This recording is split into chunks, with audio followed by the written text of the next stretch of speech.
Hi, it's Dr. Larry, and welcome to the 21-day challenge. Today is day 1, Sunday of the first week. I'm glad you're with me on this. I'm excited. I hope that in the next 3 weeks you can begin to take not a crash diet that's going to lose 20 pounds in 21 days only to put it back on, but really to take a step, however small, in the right direction, in the direction of a better health, a better body and image and feeling better, and ultimately a better lifestyle.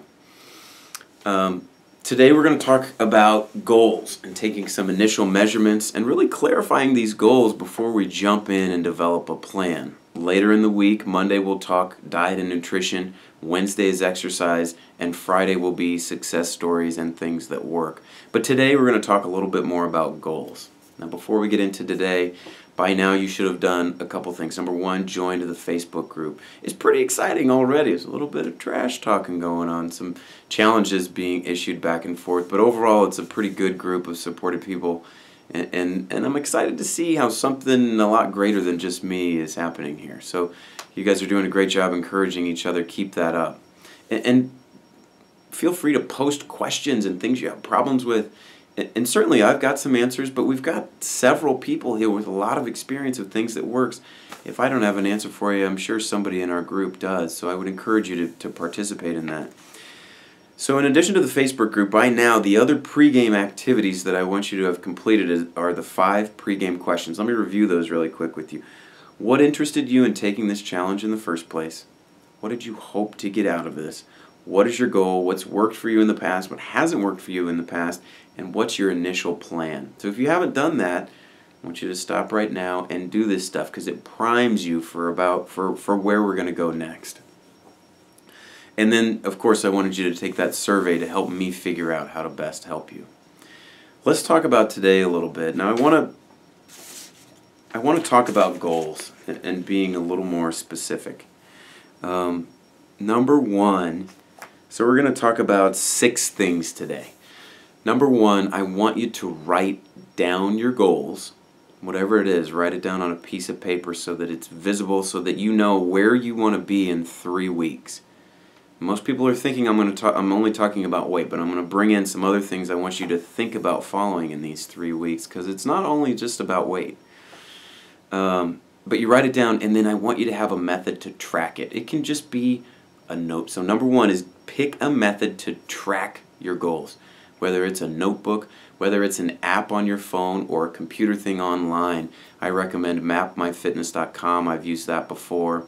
Or whether you have one of these scales. They make these Wi-Fi scales that connect to the internet so that when you weigh yourself, it automatically goes to a website that tracks your weight for you. That's what I've done for years. It's amazing. I can look back and figure out and go, shoot, that's when I was working a ton, not working out, and not eating very well. And that's when I can see my weight goes like this. And then obviously the times when I've really been more disciplined and consistently worked out, I can see my weight goes like this. You can just figure things out when you've got more information over time. Really think about getting one of those Wi-Fi scales. Is it necessary? Absolutely not. But I do want you to pick a method of tracking your goals, weight, during this 3-week process. I think this is essential. I'm going to give you an Excel spreadsheet. This brings me to number 2. I want you to pick someone, not in the Facebook group, well, maybe in the Facebook group, but somebody who can keep you accountable every Sunday. So I'm going to come in here and we're going to check in. We'll do a weigh-in, see how you're doing, look at your plan, see what worked and didn't work, and then make a plan for the next week. But I want someone to be there to hold you accountable. Now, if you don't have somebody in the group, then I want you to find a friend or a family member. And when if you use this Excel spreadsheet, which I think is great, you can use it on Google Docs, and you can share it with someone so that they also have access to it, so that they can see what you're updating. Now, you can also just check in with somebody once a week and send them your weight and just see how you're doing with it. But the second thing I want you to do is get somebody to keep an eye on you. Maybe it's a friend. Invite a friend to join our Facebook group. I'm totally okay with that. I think that'd be a great way to kind of expand the group and, you know, have somebody keep you accountable. I think 2 people in our group, Jack and Ryan, are thinking about issuing a little contest between the 2 of them. As long as it's healthy and not too much trash, I think that can be appropriate. But get somebody to keep you accountable, okay? And take a look at this Excel spreadsheet that I'm going to offer you. That might be a good, easy way to keep track of your goals. Okay, those are the first two parts of what we're going to talk about today. So I want to talk about specific goals and targets, and there's three categories, okay, with regard to weight loss and all this stuff. Number one is image. That's things like what you look like in the mirror. These are the things I put in that category. What you look like in the mirror, which is usually naked or in your underwear or your bathing suit. A lot of people really follow this, and they can see changes when they lose weight. Some people like to take pictures. I actually would encourage you to take a before picture. It feels really weird and uncomfortable, but when you make progress and you take an after picture and you compare it to before and you can see, that feels amazing, and it's worth taking that picture. So in the image category, we've got what you look like in the mirror, pictures, clothing sizes, like a dress size or a waist size. So when you lose fat and you're losing weight, your belt size gets smaller from 40 to 39 to 38. Your clothes get smaller. You got to buy new clothes. Following that leads because it's quantifiable, it lends itself very well to being something to follow, and I want you to consider following that. That's everything in the image category. The other two, so image is number one. Number two is what I call the numbers, which includes weight, body mass index, and abdominal circumference. And then the third category is fitness, which is a measurement of how physically fit you are. The easiest example of that is the amount of time it takes you to run a mile. So I want you to pick in each category at least one thing to follow. Now everybody's probably going to follow in the numbers category their weight. I want you to check out BMI. I've given you a little thing where you can calculate it. BMI is a number that basically takes into account your height and your weight and gives you it's a number that gives you a range of what they think is appropriate for your height. Now, a lot of people feel really depressed when they see this because they end up in the obese or the morbidly obese category. I don't want you to worry about that label right now, although it can be encouraging when people jump when you lose weight and your BMI is 40 and you're down to 35 and you get out of the morbidly obese category into the obese category or the overweight category. Every time you jump a category, it's associated with living longer and more free of disease. So I do want you to consider following BMI. Another thing in the numbers category is you got abdominal circumference or waist circumference.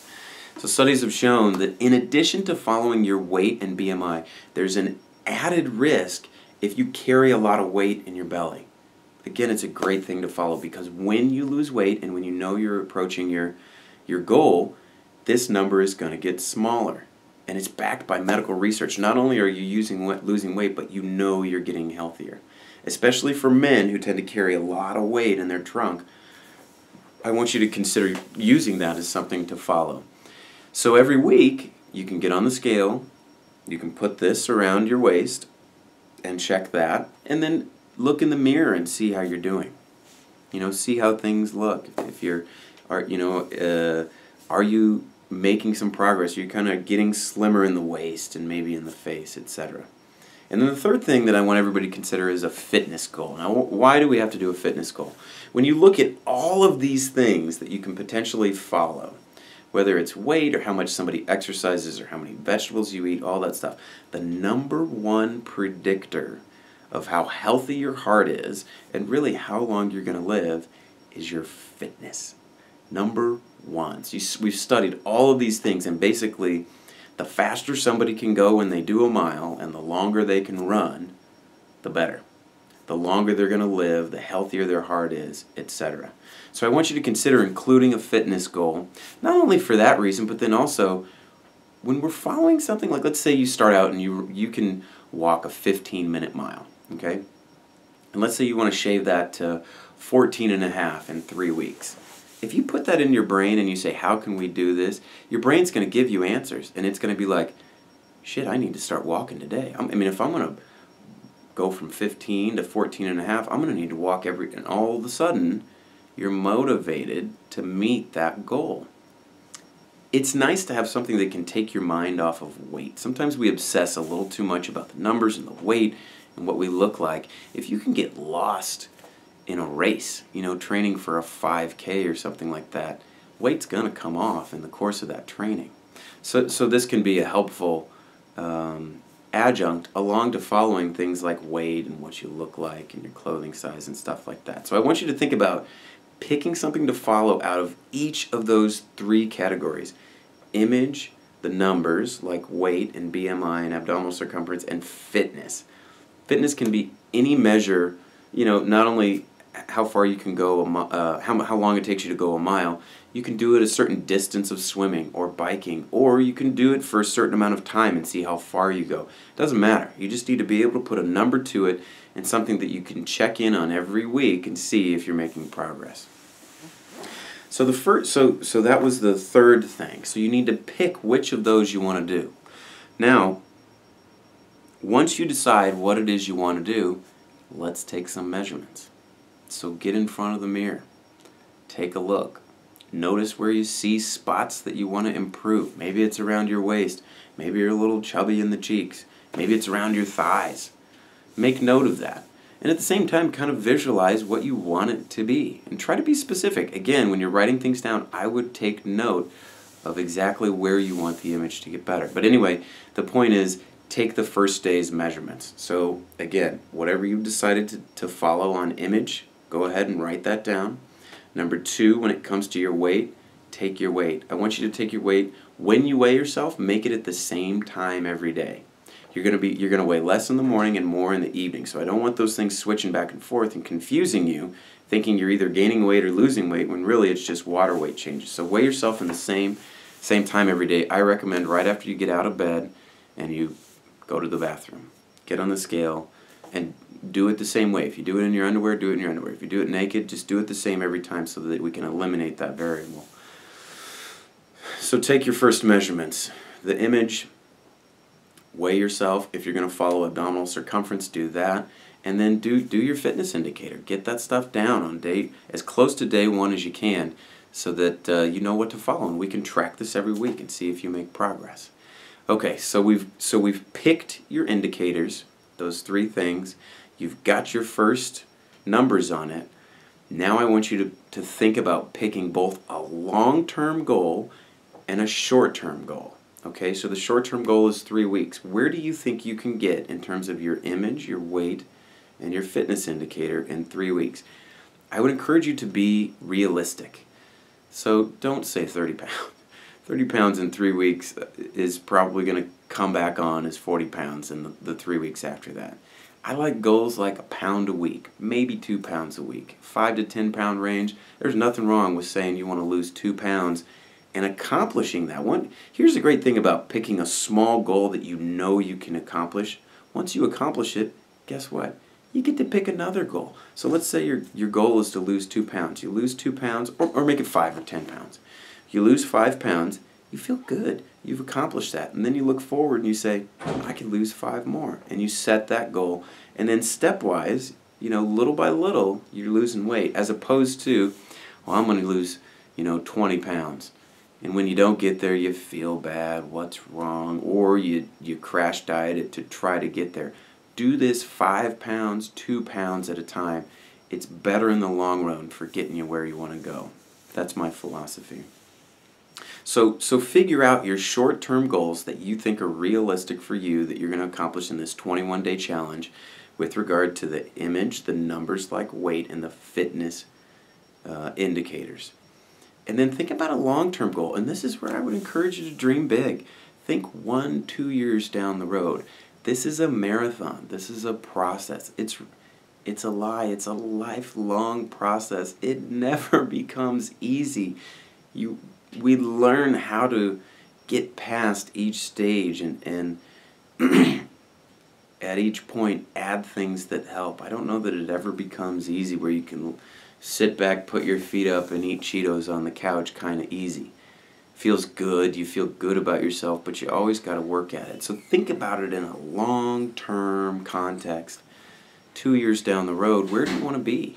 what do you want to weigh? A lot of you guys on Facebook have already put your long-term goals on. That's exactly what I want you to think. And then, okay, what is the best step now in this 21-day challenge to getting that long-term goal? That's what I want you to think about. So I would challenge you to think in both terms of a short-term and a long-term goal. Let me check my paper. I've been blabbing for a while and see if I've missed anything.